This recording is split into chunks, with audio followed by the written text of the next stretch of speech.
யா அதுக்கப்புறம் இப்போ once again family ஸ்டாருக்கு நியூ ஃபேமிலி ஸ்டார் அப்படின்னு சொல்லலாம். இஸ் ஸோ ஹாப்பி, ரொம்ப சந்தோஷமா இருக்கு. வி ஆல் தமிழ்நாடு மக்கள் வந்து you have a special fan base here. Lots of love to my Tamil makkal. கண்டிப்பா உங்களுக்கு இந்நேரம் புரிஞ்சிருக்கும், ஏன்னா அவ்வளோ லவ் கொடுக்குறாங்க. Yeah, I feel it. Yeah so family star அது பார்க்கறதுக்கே ரொம்ப கலர்ஃபுல்லாக every element is there. Love இருக்குது, காமெடி இருக்குது, ஆக்ஷன் இருக்குது, சென்டிமெண்ட்ஸ் இருக்குது. It's like a complete package. So எப்படி இருக்குது அப்படின்னு பார்த்தீங்கன்னா கீதா கோவிந்தம் வைப்ஸ் கொடுக்குது. A pinch of extra mass இருக்குது இதில். So you have to tell us about the family star. How did it happen? And Whenever I go to any airport, whenever I'm traveling, that's where I interact with public a lot. Otherwise, I'm home or I'm on a set. The only time where I'm meeting people is during promotions or when I'm traveling. Okay. So every time I'm traveling, I always bump into people who are always like, "Sir, I love your Geeta Govindam," or "Beta, I love your Geeta Govindam." Like elders, younger people, everyone constantly asking me when I'll do a Geeta Govindam.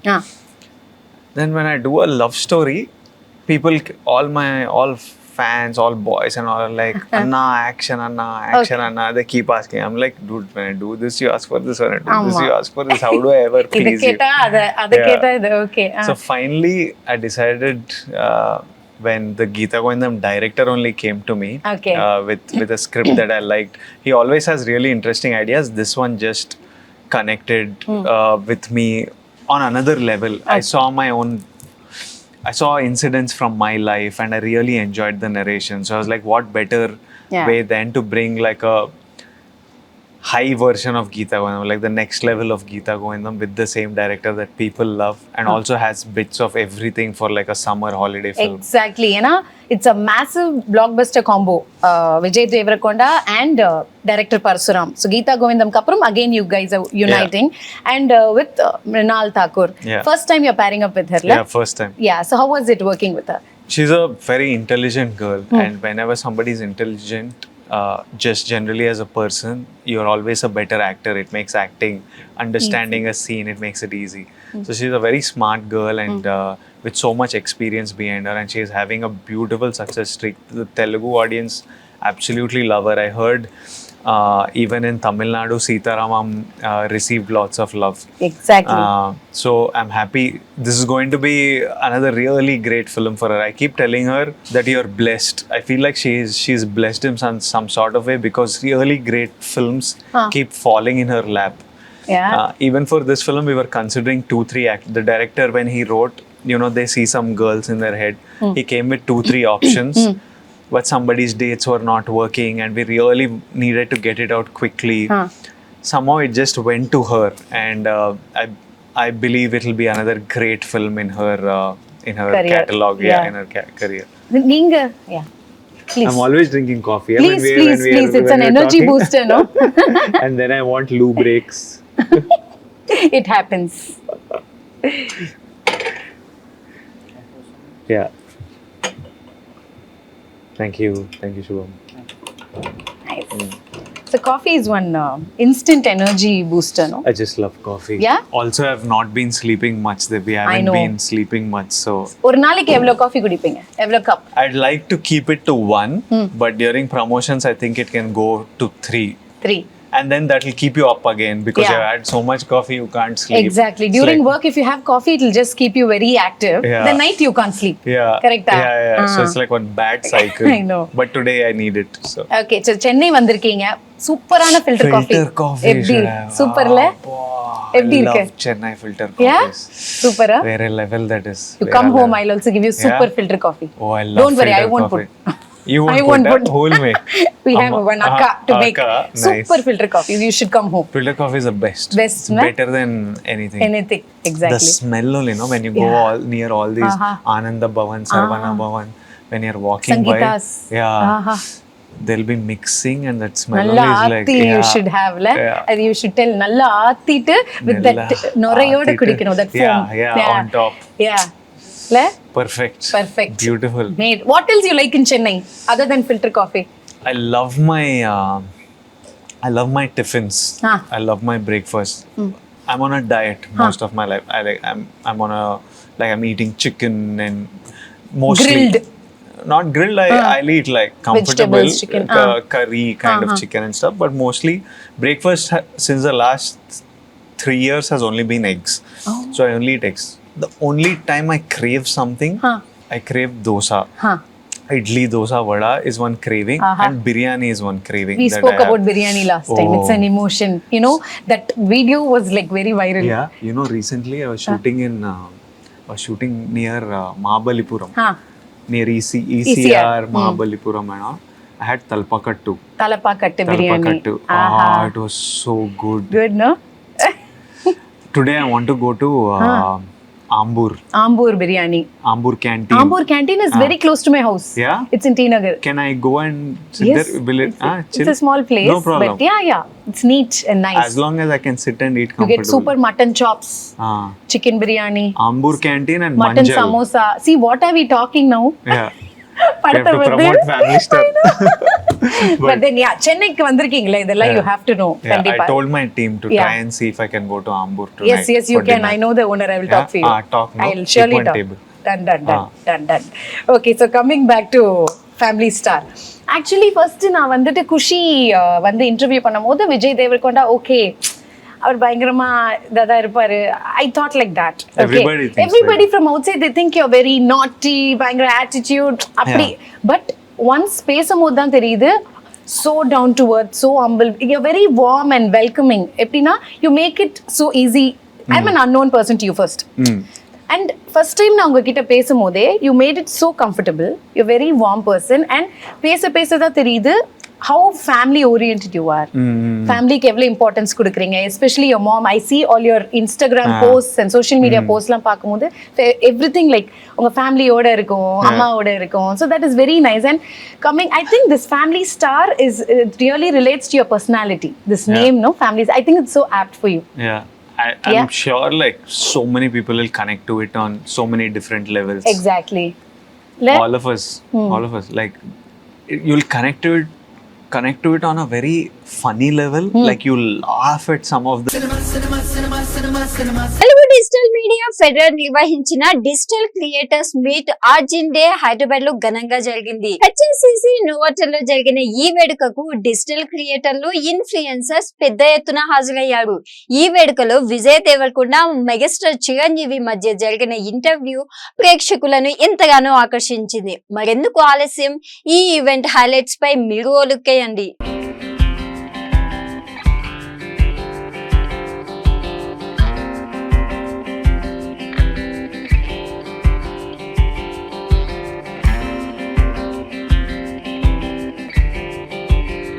Social మీడియాకి thank you. అలాగే నన్ను support చేస్తున్న వాళ్ళందరికీ కూడా, మీ అందరికీ కూడా పేరు పేరున ధన్యవాదాలు తెలుపుకుంటున్నాను. Thank you very much. అలాగే కానీ చాలా సంతోషంగా ఉంది.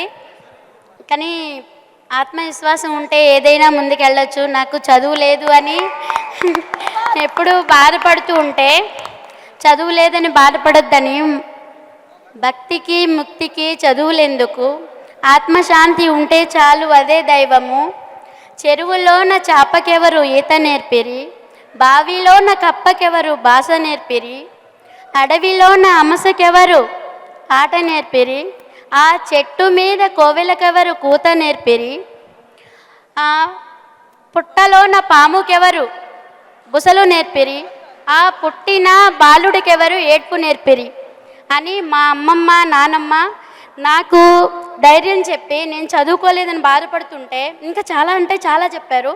కానీ చదువు ఒక్కటే కాదు, నీ ఆత్మవిశ్వాసం ముందర పని అనేది నేర్చుకుంటే మనం చేసిన దానికి ప్రతిఫలం ఆశించకుండా ముందుకు వెళ్తే అంతా మంచిగా జరుగుతుందని చెప్పారు. కానీ నిజంగా నేను ఎప్పుడూ ఇలా ఎక్స్పెక్ట్ చేయలేదు. కానీ వాళ్ళు చెప్పింది పెద్దల మాట వింటే అది ఎప్పటికైనా సరే విజయమని నా విషయంలో ప్రూవ్ అయింది. సో అందరికీ ఒకటే చెప్తాను, పెద్దల మాట అందరూ వింటే విజయమే కానీ అపజయం ఉండవా. ఎట్లున్నావు? బాగున్నా బిడ్డ. ఏమనిపిస్తుంది గంగవ్వ ఇవాళ ఇట్లా ఈవెంట్లో నన్ను చూస్తుంటే? నాకు మరి గింత మాట్లాడుతున్నావు, బిడ్డ ఎదిగింది, నీ కొడుకు ఎదిగిండు, బిడ్డ గింత కష్టపడుతుందని బాధ అనిపిస్తుంది. నా గురించా? ఆవు నా గురించి ఎందుకు నీకు బాధ ఉంటుంది? వాళ్ళు చేయాలి, నువ్వు ఇంట్లో ఉండే వయసు వచ్చింది ఇప్పుడు. ఇక ఏంటి ఏమన్నావు? ఏం వయసు వచ్చింది నాకు? మోకాళ్ళ సర్జరీ వయసా? ఇంట్లో ఉండే వయసా? నువ్వు ఇంట్లో ఉండవు కానీ నన్ను ఇంట్లో ఉండమంటావు నువ్వు. ఉండాలి బిడ్డ, కష్టపడుతున్నావు బాగా. నేనేం కష్టపడట్లేదులే కానీ పేట్నో. మీ అందరికీ నమస్కారము. అయితే ఇంతమంది ఈ తేజ్ మీద కనబడుకు చాలా సంతోషము. ఈ యూట్యూబ్ ద్వారా నేనేం చదువుకోలేదు అవ్వ, మీ అందరితోనే నేను ముందుకెళ్ళినా కానీ చదివినా చదవకున్నా మైండ్ దగ్గర పెట్టుకొని మంచిగా చేసుకుంటే మంచిగా గరీబులైనా సరీబులైనా ఈ యూట్యూబ్ ద్వారా చేసుకుంటే అందరికి సినిమాలు వస్తాయి, యాంకర్లు అవుతారు, హీరోలు అవుతారు. మీ అందరికీ నమస్కారం. నువ్వు హీరోయిన్ అవుతావా? నేనెందుకైతే బిడ్డ ఇక అయినా ఒకవేళ అయినావు అనుకో, ఎవరి పక్కన హీరోగా చేయాలనుకుంటున్నావు చెప్పు. నేను విజయ దేవరకొండతో చేయాలి. నేను చిరంజీవితో చేసిన ఇలాంటి క్రియేటర్స్ అందరినీ ఒక దగ్గర కూర్చోబెట్టి మనందరికీ ఇంకొన్ని అవకాశాలు కల్పించే ప్రయత్నం చేస్తున్నారు. ముఖ్యంగా మాలాంటి క్రియేటర్స్ అంటే హైదరాబాద్ బేస్డ్ కాకుండా విలేజ్ నుంచి వేరే ప్రాంతాల నుంచి ఉన్న క్రియేటర్స్కి అయితే ఇది ఒక బెస్ట్ అవకాశం అని చెప్పి ఫస్ట్ స్టార్ట్ చేసిన రోజే అనిపించింది. ఎందుకంటే ఫస్ట్ నుంచి మాకొక ఈ హైదరాబాద్ నుంచి ప్రమోషన్లు కానీ కొలాబరేషన్స్ కానీ ఏమైనా విషయాలు ఉంటే మా దాకా రీచ్ అయితే లేవు. ఈ కరెక్ట్గా ఇన్ఫ్లుయెన్సర్స్ అందరికీ రీచ్ అయ్యేలాగా అందరికీ ప్రమోషన్లు కొలాబరేషన్లు బ్రాండ్స్ ఇవన్నీ రీచ్ కావాలంటే ఒకటి ఉండాలని చెప్పి మేము చాలా రోజుల నుంచి అనుకుంటున్నాము. సో మనకు తెలిసిన ఫ్రెండ్స్లో చాలామంది ఆ ప్రయత్నం చేస్తున్నారు, మా చుట్టూ ఉన్న ఫ్రెండ్సే. సో ఇది ఇంకొక పెద్ద మీడియాగా మనందరికీ అవకాశాలు తీసుకొచ్చే ప్రయత్నం చేస్తున్నది. ఒక రకంగా ఎంత అదృష్టవంతుడంటే బ్లాక్ అండ్ వైట్ ఫిలిమ్స్ దగ్గర నుంచి నా ఎంట్రీ ఉందనుకుంటే మహామహల్తో నటించాను. ఆ తర్వాత మోడర్న్ టైమ్స్లో కూడా నేను ఉన్నాను. ప్రతి సంధి సమయంలో అంటే నేను ఒక వారధిలాగా ఉన్నానన్న భావన. రామారావు గారు, నాగేశ్వరరావు గారు, సోమన్ బాబు, కృష్ణ, ఇక కృష్ణరాజు గారు, మురళీమోహన్ గారు, ఇట్లా అలాంటి వాళ్ళతో అందరితో నటించే అవకాశం నాకు కలిగింది, మహానటి సావిత్రి గారితో. అదే రకంగా ఈరోజు కూడా నా కొనసాగుతున్నానంటే ఐఎమ్ సో బ్లెస్డ్. సో అదేవిధంగా టెక్నాలజీ విషయంలో ఒక చిన్న విషయం చెప్పాలి, చిన్న తమాషాగా ఉంటుంది. నేను పొలిటికల్గా ఒక 9 months ఇయర్స్ ఉన్న తర్వాత మళ్ళీ రీఎంట్రీ ఇచ్చిన తర్వాత నేను టు మై సర్ప్రైజ్ సెట్లో ఫస్ట్ షాట్ తీస్తున్నప్పుడు రెడీ యాక్షన్, ఎక్స్క్యూజ్ మీ ఏంటి ఇక్కడ క్లాప్ ఎవరు పెట్టలేదు ఏంటి అన్నాను. ఎందుకంటే ప్రతి షాట్కి క్లాప్ కొట్టే అలవాటు దగ్గర నేను ఎగ్జిట్ ఇచ్చాను. తిరిగి వచ్చేసరికి ఎవరు క్లాప్, సార్ ఏమనుకోదు ఇప్పుడు క్లాప్ బోర్డ్స్ లేవండి, క్లాప్ బోర్డు ఊరి ముహూర్తం దగ్గర పెడతాం తప్ప ఇంకోటి లేదు. ఓ అంతగా మారిపోయిందా, వావ్ అనుకున్నాను. బట్ 2015 ఖైదీ నెంబర్ 150కి నేను చెప్తున్న విషయం అప్పటికే నేనేంటి ఇంత మారిపోయింది అనుకున్నాను. కానీ ఆ రోజుకి ఈ రోజుకి మరింత విస్తృతంగా టెక్నాలజీ మారిపోయింది, అప్రోచ్ మారిపోయింది. పబ్లిసిటీ కానివ్వండి, పీపుల్ రీచ్ అవడానికి కానివ్వండి, మరి ఎన్నో కొత్త పుంతలు తొక్కుతూ ఈ రోజున ఇన్ఫ్లుయెన్సర్స్ అనే దీని మీద ప్రభావితం చేసేటటువంటి ఇలాంటి ప్రభావిత శాలులు మీలాంటి వాళ్ళందరూ ఉండబట్టి ఈ రోజున టోటల్గా సినారియో మారిపోయింది. ఇలాంటి సినారియోలో కూడా నేను ఉండడం అనేది నాకు చాలా చాలా బాగుంది, చాలా సంతోషంగా ఉంది. అండ్ ఇలాంటి విట్నెస్ చేయడం అనేది కూడా నాకు ఒక గ్రేట్ ఎక్స్పీరియన్స్. అండ్ ఎంతగా నేను కూడా ఎడిక్ట్ అయిపోతున్నానంటే స్లోగా ఏ పని చేసుకుంటున్నా సరే మధ్య టైం దొరికితే జస్ట్ చూస్తూ ఆ రీల్సో మీమ్సో లేకపోతే అవన్నీ చూసుకుంటూ ఆ టిక్ టాక్లు ఉన్న రోజుల్లో టిక్ టాక్ లాంటి ఇంకో అదర్ది చూసుకుంటూ అండ్ ఇన్స్టా చూసుకుంటూ ఉంటే ఎంత తెలియకుండా టైం పాస్ అయిపోతుంది. వావ్ ఏంటిది ఇంత టెక్నాలజీ, ఇంత హైలీ టాలెంటెడ్ పీపుల్ ఉన్నారు అని చెప్పేసి వాళ్ళందరూ చూస్తే ఎంతో ముచ్చటగా ఉంది. ఈ రోజున స్టేజ్ మీదకి వచ్చినట్టు 5-6 మందిని కలిసారు, ఇక్కడ మరెంతో మంది ఉన్నారు. మీరందరినీ నేను దగ్గర చూస్తే కనుక ఎక్కడో ఎప్పుడో మీ గురించి చూసిన వాడినే అవుతాను. అంటే ఆల్ నూక్ అండ్ కార్నర్కి పెనిట్రేట్ అవడానికి, మీ కుతూహలం చెప్పుకోవడానికి ఈ రోజున ఈ మొబైల్, ఈ యొక్క టెక్నాలజీ ఎంతగా ఉపయోగపడింది అంటే అంత ఇంత కాదు. ఇది మీకు డబ్బులు తెచ్చిపెట్టడమే కాకుండా మీకు కీర్తిని, గుర్తింపు కూడా తీసుకొచ్చింది. కాబట్టి ఇలాంటి దాన్ని చక్కగా వినియోగించుకుంటూ మీరు మీ కుటుంబానికి ఉపయోగపడుతూ ఫైనాన్షియల్గా మీరు స్ట్రెంగ్తన్ అవుతూ తద్వారా మీరు సెలబ్రిటీస్ అవుతూ ఎక్కడికి వెళ్ళినా సరే గుర్తింపు తెచ్చుకుంటూ ఉంటున్నారు. చాలా బాగా వినియోగించుకుంటున్నారు. దీన్ని మరింత పాజిటివ్ సైడ్ 10 మందికి ఉపయోగపడే విధంగా మీరు ఇది వినియోగించుకుంటూ ముందుకు వెళ్ళగలగాలి. ఇలాంటి వాళ్ళందరూ గైడెడ్ మిసైల్స్ లాగా ఉన్నారు. ఒక్కొక్కడు మిసైల్ లాంటి వాళ్ళు ఇన్ఫ్లుయెన్సర్స్. అలాంటి ఇన్ఫ్లుయెన్సర్స్ అందరినీ కలిపి ఒక వేదిక మీద తీసుకురావాలి, ఒక చోట ఒక అసోసియేషన్ ఫెడరేషన్ కింద వీళ్ళందరినీ ఉంచాలని మన ప్రసాద్ గారు, ఏబిఎన్ ప్రసాద్ గారు ఆయన నిర్ణయించుకుని కొంతమంది తోటి, అలాగే విశ్వ శేఖర్ గారు ఇలాగా కొంతమందితో, లోకేష్ శ్రీనివాస్ ఇలాంటి కొంతమంది, దివ్య కోడి దివ్య అండ్ ఇలాంటి వాళ్ళందరూ కొంతమంది ఒక గ్రూప్గా ఏర్పడి మేము వాళ్ళందరికీ ప్రొటెక్షన్గా ఉంటాము, వాళ్ళకి కావాల్సినటువంటి జీవిత బీమా కానివ్వండి, హెల్త్ కార్డు సంబంధించినవి ఇవన్నీ ఇస్తూ వాళ్ళకు ఒక భరోసాను కల్పిస్తూ వాళ్ళకు ఒక గుర్తింపుని కలగజేస్తూ వాళ్ళందరికీ ఒక అసోసియేషన్ ఉన్నామంటే ఆ బలం వేరు. అలాంటిది భరోసాగా మేము ఉంటామనుకుంటూ ఆ థాట్ రాగానే ప్రసాద్ గారు please you should come forward అని మీ గ్రూప్తో రండి, లోకేష్ వీళ్ళందరూ కూడాను చాలా ఎన్ని కష్టాలు రావచ్చు, వాళ్ళకి ఎదురు ప్రతికూల పరిస్థితి కూడా ఉండొచ్చు, వీటిని అధిగమించి మనం చెయ్యాలి అని నిస్వార్థంగా ఇంతమంది ఇన్ఫ్లుయెన్సర్స్ ఉన్నారు. ఇది పవర్, వీళ్ళందరినీ గైడెడ్ మిసైల్స్గా ఛానలైజ్ చేయాలి, then they will become very influential అవుతారు. సో అలాంటివి తీసుకొస్తున్నారు. మీరు రావాలి చిరంజీవి గారు, మీరు వస్తే కనుక ఖచ్చితంగా దీనికి ఒక ఇది ఏర్పడుతుంది, గుర్తింపు వస్తుంది. Suryateja debut movie Bharatanatyam. Dorasani fame KVR Mahender దర్శకత్వంలో రూపొందుతున్న ఈ చిత్రాన్ని పాయల్ సరఫ్ నిర్మించారు. మీనాక్షి గోస్వామి హీరోయిన్ గా నటిస్తున్న ఈ చిత్రం వైవా హర్ష, హర్షవర్ధన్, అజయ్ ఘోష్, సలీం ఫేకూర్, టెంపర్ వంశీ కీలక పాత్రలు పోషిస్తున్నారు. చిత్రం విడుదల కాబోతున్న నేపథ్యంలో చిత్ర యూనిట్ ను నటుడు Ajay Ghosh special chit chat చేశారు. ఆ విశేషాలు ఇప్పుడు చూద్దాం. ఒక గౌరవం, ఒక ఇది, మన ట్రెడిషను, సంస్కృతి, సాంప్రదాయం ఇవన్నీ ఉంటాయి. అంటే దానికి సినిమాకి కథకి ఏమైనా సంబంధం ఉందా? సంబంధం లేదు కానీ ఉంది సార్.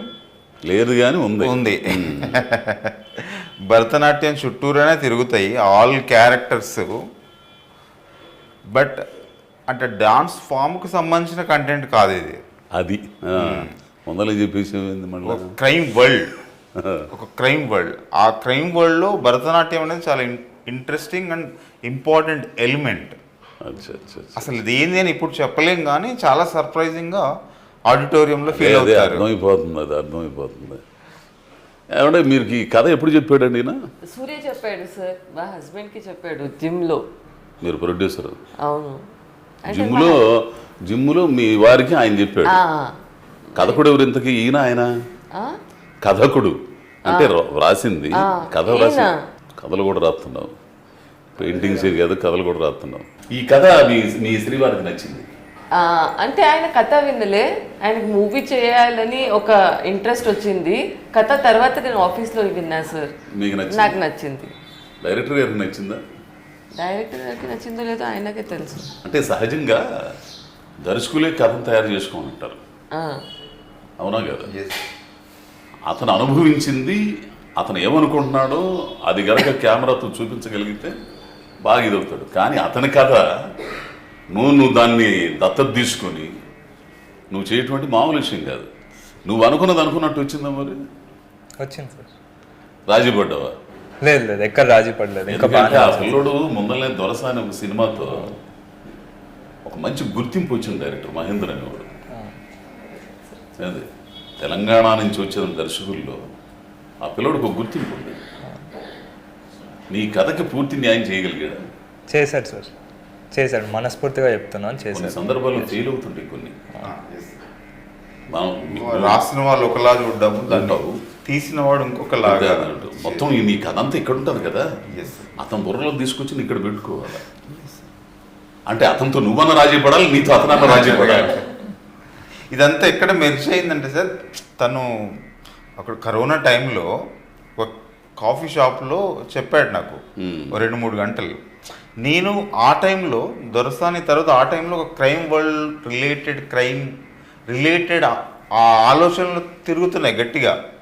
అంటే నేను రెండో సినిమా సూర్య చెప్పకపోయినా వేరే ఏ కథ నేను క్రైమ్ డ్రామా లాంటి కథని చేసేవాడిని, ఆ ఆలోచనలోనే ఉన్నాను.